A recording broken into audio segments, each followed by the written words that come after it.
Hi friends, இன்றைக்கி பார்க்க போகிற ரெசிபி என்னென்னா ஒரு ஈஸியான ப்ரெட் ரெசிபி தான். பசங்களுக்கு ரொம்ப பிடிச்சது கார்லிக் ப்ரெட். ஈஸியாகவும் செஞ்சிடலாம். இது கார்லிக் இல்லாமலும் செஞ்சுருக்கேன், கார்லிக் போட்டும் செஞ்சுருக்கேன். ஸ்கிப் பண்ணாமல் பாருங்கள், அப்போ தான் உங்களுக்கு புரியும்.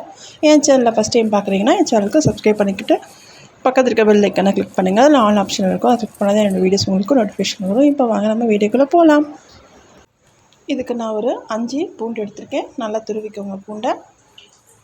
பெரிய பூண்டாக இருந்தால் 3 போதும். நல்லா துருவிட்டு 2 டேபிள் ஸ்பூன் பட்டர் சேர்த்துக்கிறேன். சேர்த்துட்டு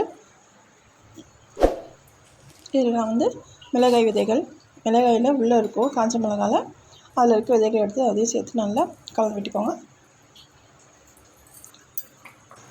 நல்லா கலந்துட்டு நம்ம இப்போ ப்ரெட்டில் அப்ளை பண்ணிடலாம்.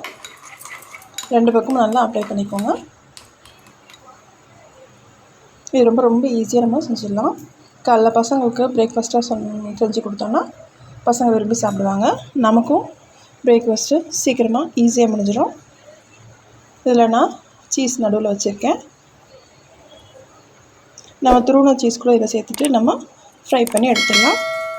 பட்டர் கொஞ்சம் தவாவில் வச்சுட்டு அதில் நம்ம 2 பக்கமும் நல்லா ஃப்ரை பண்ணி எடுத்துட்டோம்னா நமக்கு சீஸ் கார்லிக் ப்ரெட் ரெடி ஆகிடும். கார்லிக் போடாமல் பசங்களுக்கு, சில பசங்களுக்கு கார்லிக் பிடிக்காது, அந்த ஸ்மெல் பிடிக்காது. அதுக்கு நம்ம என்ன பண்ணலான்னா, நம்ம பட்டர் ஃபஸ்ட்டு அப்ளை பண்ணிவிட்டு இதே மாதிரி எல்லா பக்கமும் அப்ளை பண்ணிவிட்டு நடுவில் சீஸை வச்சுட்டு அதை நம்ம தவாவில் போட்டு நல்லா ஃப்ரை பண்ணி எடுத்துடலாம்.